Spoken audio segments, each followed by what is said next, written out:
Josh Letterman of AP. Thank you, Mr. President. There's a perception that you're letting President Putin get away with interfering in the U.S. election, and that a response that nobody knows about or a look-back review just don't cut it. Are you prepared to call out President Putin by name for ordering this hacking? And do you agree with what Hillary Clinton now says, that the hacking was actually partially responsible for her loss?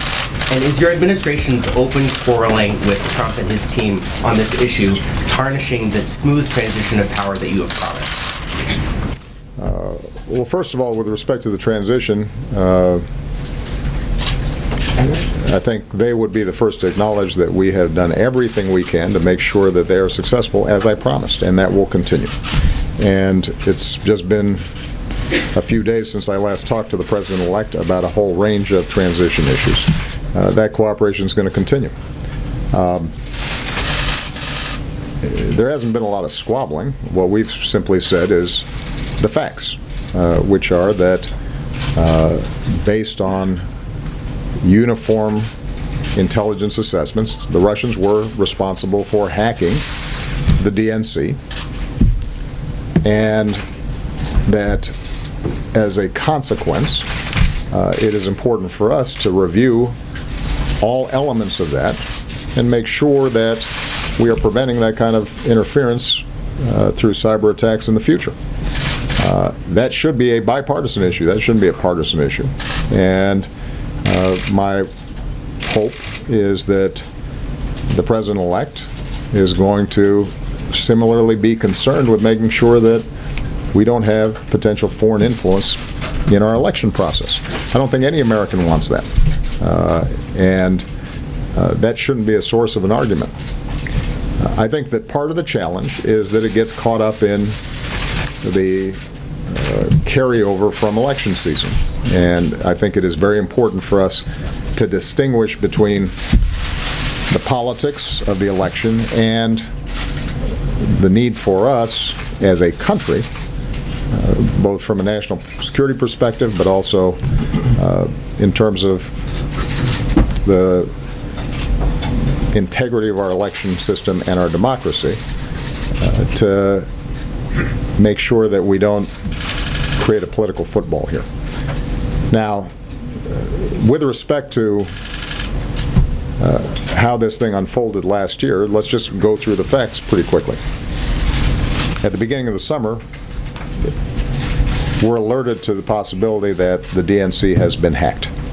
And I immediately order law enforcement as well as our intelligence teams to find out everything about it, investigate it thoroughly, to brief the potential victims of this hacking, to brief on a bipartisan basis the leaders of both the House and the Senate and the relevant intelligence committees. And once we had clarity and certainty around what in fact had happened, we publicly announced that, in fact, Russia had hacked into the DNC. And at that time, we did not attribute motives or any interpretations of why they had done so. We didn't discuss what the effects of it might be.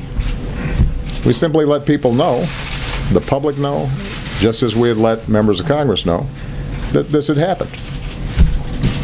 And as a consequence, all of you wrote a lot of stories about both what had happened, and then you interpreted why that might have happened and what effect it was going to have on the election outcomes. We did not.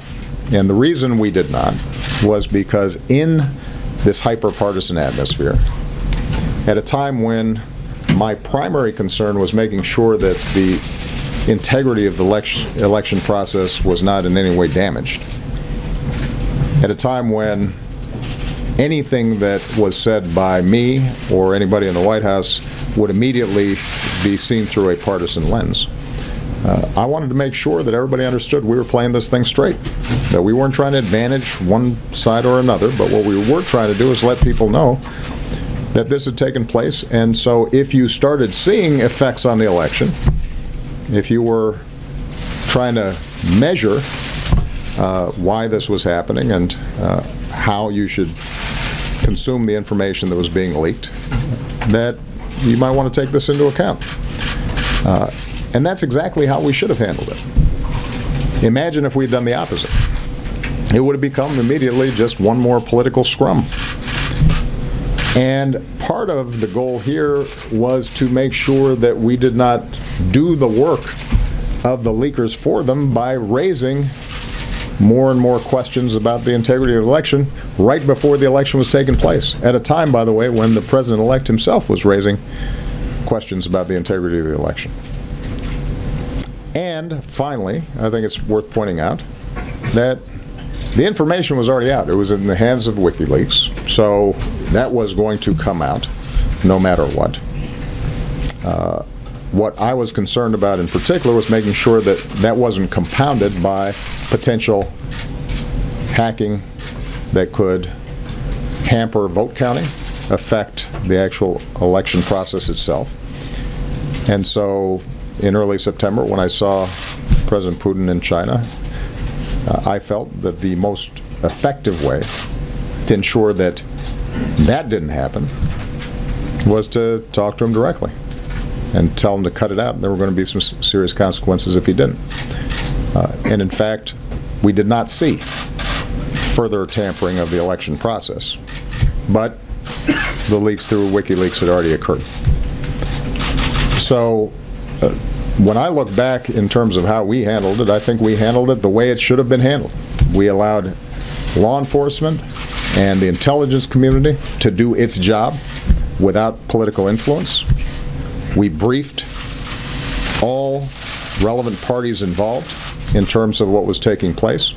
When we had a consensus around what had happened, we announced it, not through the White House, not through me, but rather through the intelligence communities that had actually carried out these investigations. And then we allowed you and the American public to make an assessment as to how to weigh that going into the election. And the truth is that there was nobody here who didn't have some sense of what kind of effect it might have. I'm finding it a little curious that everybody's suddenly acting surprised that this looked like it was disadvantaging Hillary Clinton, because you guys wrote about it every day. Every single leak, about every little juicy tidbit of political gossip, including John Podesta's risotto recipe. This was an obsession that dominated the news coverage.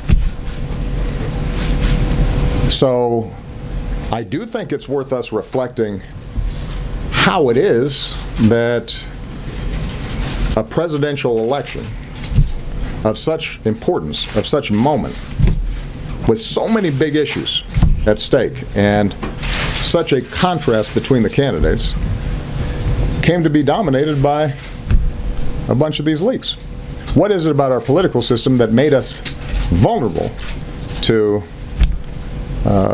these kinds of potential manipulations, which, as I've said publicly before, were not particularly sophisticated. This was not some elaborate, complicated espionage scheme. They hacked into some Democratic Party emails that contained pretty routine stuff, some of it embarrassing or uncomfortable, because I suspect that if any of us got our emails hacked into, there might be some things that we wouldn't want suddenly appearing on the front page of a newspaper or a telecast, even if there wasn't anything particularly illegal or controversial about it. And then it just took off. And that concerns me, and it should concern all of us. But the truth of the matter is that everybody had the information. It was out there, and we handled it the way we should have.